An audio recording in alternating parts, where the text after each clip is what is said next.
Shades of Grey by Carolyn Reeder, Chapter 3. After their noonday dinner, Aunt Ella said, "Meg, take Will down to the river where Sam and Enos used to fish. Maybe he can catch something for our supper tonight." Will was elated. "I'll go dig some worms for bait." "The twins always use grasshoppers," said Meg. "I'll help you get some out in the pasture."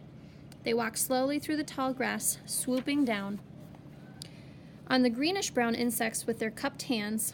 As Meg shook a grasshopper into the canning jar Aunt Ella had given them, Will thought of how his sisters had squealed when they saw even the smallest insect, but Meg didn't flinch at touching the raspy-legged creatures. "We've got more than a dozen now," she said, holding the jar up for a better look. "Here, tie your handkerchief over the top while I find Sam's fishing pole." "How far is it to the river?" Will asked as they set off. "It's through the woods a ways. We could go to the mill pond instead if you want." Thinking of his experience in the woods that morning, Will said, "That sounds like a good idea. And I know the way there. I saw the mill when I came yesterday."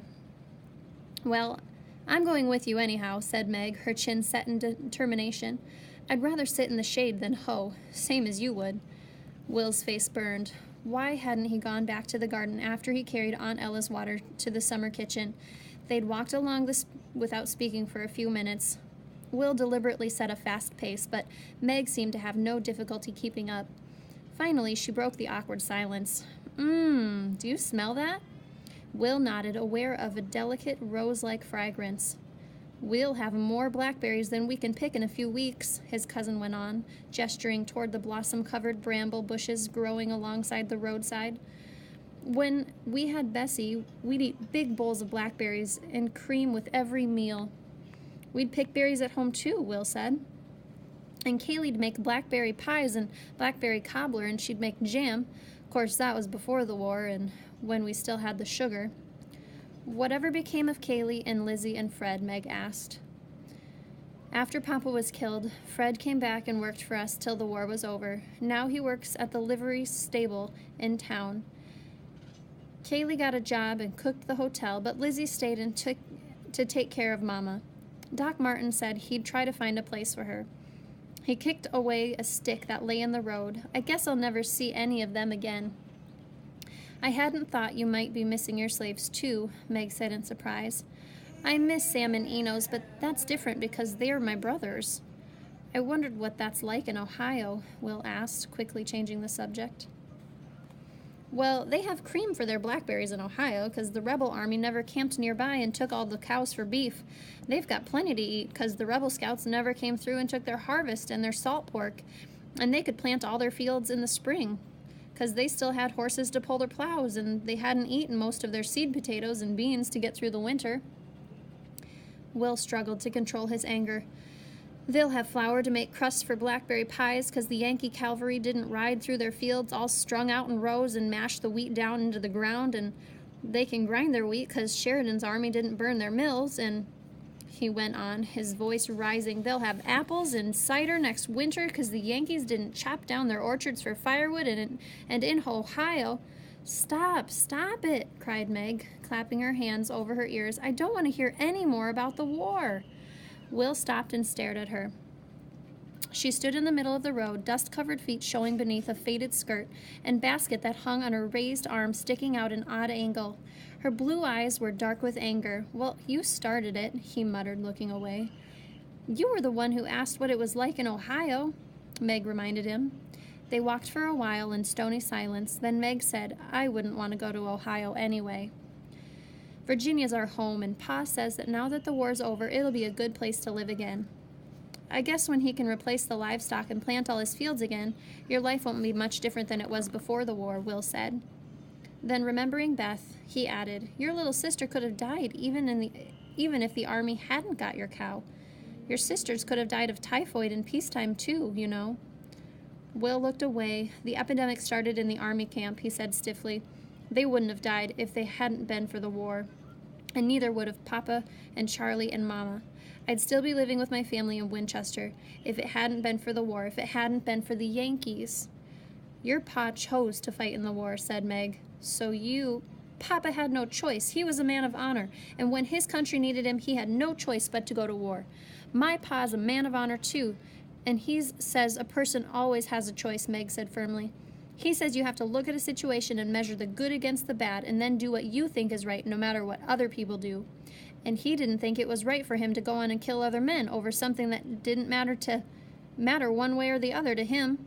Then she added quickly, now, I'm not saying your pa was wrong to fight in the war, because I know it made a difference to him how things turned out.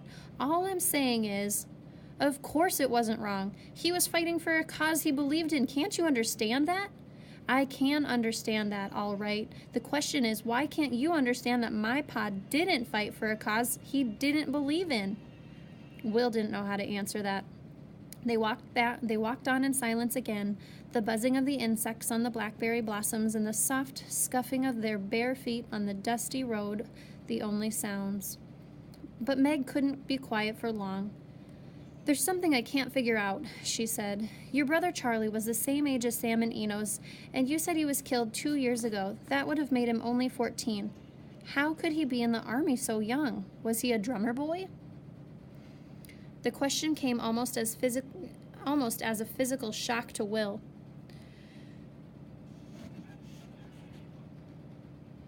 Surely Doc Martin had told Ella what had happened. Hadn't she told Meg? I never said he was in the army, he said, walking faster.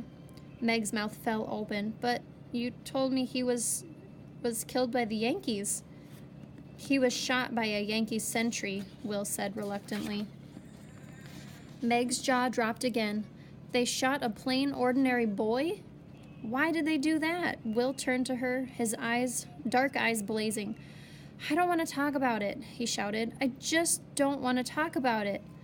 Meg fell back and he walked on ahead, trying to ignore the throbbing in his temples. He picked up a stone and chucked it into a puddle on the road. Why did Meg have to ask? Wouldn't he ever be able to forget the horror of his brother's death? By the time he saw a roadside spring ahead, Will had regained control, and when Meg caught up, he offered her the filled dipper. Want some? He asked. She nodded. The mill's just around the curve, she said, replacing the dipper. Will drew a deep breath, relieved that Meg's wasn't the kind of person who sulked and held things against you. As they drew near the mill, he saw 3 older boys fishing in the pond near the motionless wheel. Let's sit under that tree, said Meg, pointing to a large sycamore on the far side of the pond. Will baited his hook and tossed in his line. The grasshopper floated on the surface for a minute or two, moving just enough to make a circle of ripples on the still water. Then it slowly began to sink. Will was just about to sit down on the bank when he saw the boys who had been fishing near the mill wheel making their way around the pond. We should have gone to the river, Meg said, as the boys drew nearer. Will felt apprehensive. Their swaggering walk signaled they weren't coming over just to say hello. Who's your feller, Meg? Taunted the tallest of the 3, stopping a few feet away. Oh, he's not my feller, Meg said, looking innocently as her questioner. He's my cousin, Will Page. His father was killed in the war and his mother's dead, so he's come to live with us. Then she turned to Will and said formally, Will, I'd like you to meet Hank, Patrick, and Amos. Just then, Will's cork dipped beneath the surface and he felt a tug on his line. He jerked the pole, swung it to the right, and after a brief struggle, landed a good-sized bass. The boys backed a few steps and to keep from being splashed. Will knelt and grasped the flopping fish, skillfully removed the hook, and threaded a string through its gills. Tying the other end of the string to the branch of a small box alder growing at the water's edge, he tossed the fish back into the pond to keep cool. Then, wiping his hands on his pant legs, he turned to the 3 boys. Stepping toward them, he said, Pleased to meet you. Which one of you is Hank? I am, said the tall, lanky boy who had spoken earlier. He looked about 14, gesturing reluctantly towards a heavy-set boy. A little younger, he said. That's Amos, and this here's Pat. Patrick had red hair and freckles. Hank turned to Meg again, but before he could speak, Will asked, How many fish have y'all caught today? The boys looked at one another. Oh, we've caught some little ones and threw them back, Hank said unconvincingly. You know, Amos chimed in, little ones about this long. And he used his hands to show the length of Will's fish. Those little ones are the most tasty, Will said, turning around and dropping to one knee to shake the other grasshopper out of the jar. The skin on the back of his neck crawled with anxiety. He didn't like to take his back on the boys.